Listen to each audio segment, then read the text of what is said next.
you guys, and welcome to my very first YouTube. I'm super excited to start this series. I think it's going to be a really easy way for me to answer your guys' questions all in one place. Also, a little bit longer form than TikTok, but not crazy long where you're feeling like bored and sick of listening to me. So I'm going to answer them all anonymously. You guys can always feel free to send me questions. There's a highlight in my Instagram that is for Q&As. And the very first slide is where you can submit questions, and I will always answer them anonymously. Okay? Cool. I'm super excited to get started. So let's get into our first question. How to not have high expectations to make everything perfect. You know, I was such a perfectionist when I was in my 20s, and I was always stressed out and frustrated because nothing felt like it was good enough or perfect enough. And I quickly realized what is perfect. Perfect is really something that's honestly unattainable. You get to one point like, okay, once I do this, then I'm going to be ready to launch the product or, go on the date or whatever it is because I feel perfect or look perfect. And then once you get to that point, you feel like, oh, I need to add this or I need to tweak that. Have you ever heard the saying that perfect is the enemy of good? It's such an important saying because it's so, so true. If you wait for something to be perfect, you're never going to do it. You're never going to launch the business. You're never going to start TikTok. You're never going to do anything because perfect is the enemy of good. You just need to get something out there and start tweaking it as you go. So I know it's a hard mindset to wrap your head around, but it's honestly the best thing you could possibly do for yourself because things start happening once you start doing. But when you just keep tweaking and tweaking and tweaking, you're not making any progress. So get out there. All right, next question. Were you ever scared you wouldn't find the right guy in your 20s? I was in a long-term relationship and recently we broke up. Sorry. I'm 25 and terrified I won't ever fall in love or find the one. Oh my gosh, this is a great question, and I think all of us have that fear in our 20s of like, am I going to find the one? Especially as you get older and older, we have this societal pressure put on us as women to get married by a certain age because we have to have kids by a certain age, right? So, of course, in my mid-20s, I had a full panic, reassess of like, am I ever going to find the one? Maybe I should get back with my ex-boyfriend from college because he was pretty great and this and that. And then got over that, had another fun single year, and then had a full panic attack again once I got a little bit older. But once I was in my later 20s, I really started enjoying myself more, which is something that we really put on the back burner.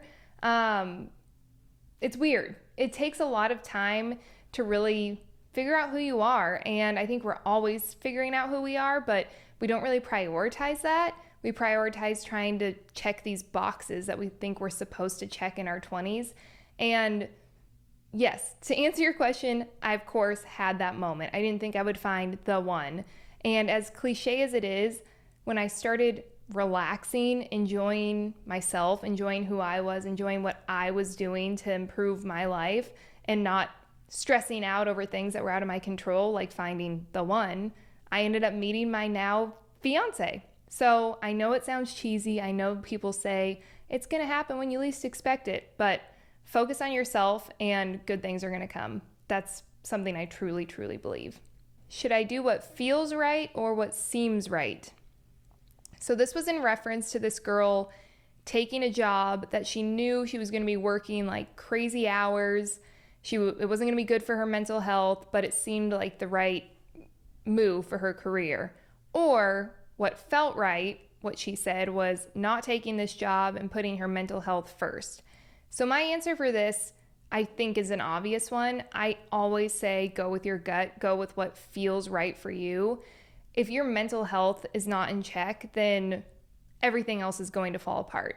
Maybe not right away, but it will begin to crumble. If you were to take the career opportunity, you're not going to be doing your best work if you're mentally breaking down, if you're not enjoying yourself. And that's no way to live your life. We think that we have to grind and hustle and work through the shit in order to get to where we want to be. And it's just not true. So I always say go with your gut, go with what feels right. Opportunity is going to present itself in ways that you wouldn't even imagine, but always follow what's right is right, what's wrong is wrong. And if it feels wrong, then it probably is. How did you make your long distance relationship work? Okay, for anybody that doesn't know, my fiance and I did like 6-ish months in the beginning of our relationship. We were long distance. I was in LA, he was in San Francisco. How did we make it work? We made an effort to see each other almost every single weekend. We were really lucky that we had the ability to fly back and forth to see one another. I would also say, whenever you're together, always make a plan to see each other again. Do you have that next flight booked? Do you have that next trip planned? Do you know what date you're going to see them? If you don't have that on the books and then you separate, too much time can pass and it can feel like a lot of pressure being put on the relationship to like, oh, when am I going to see you? And someone starts pulling away maybe because you just like don't have a date to see each other, if that makes sense. So always make sure you have something on the books. And that's really my best advice for long distance relationships. They're hard, but if you can trust each other and if you can really make the effort to see each other, I think it's worth it. If you can't make the effort to see each other very often, then I don't necessarily know that it's worth it in your 20s especially, unless, you really think like you're going to end up with this person. There's so much time to learn and grow and date. And I think if you're sitting in a long-term relationship for like 1, 2, 3 years and not experiencing other aspects of life, like dating and other people and figuring out what you really want, that could be a mistake. Just my opinion. I was older when we were dating. I'm 30 now, and we got engaged when I was 30. So I kind of knew this is what I wanted, and I wanted to put in that effort. But don't try and force something, I guess is what I'm trying to say, and give up that valuable time. So anyway, I hope this was fun for you guys. It was really fun for me. I'll be doing these once a week. So submit your questions to me on Instagram. I will save them. They'll be anonymous, and we'll go from there. If you have any questions, leave them below. Feel free to shoot me an email, and I'll talk to you guys soon. Bye.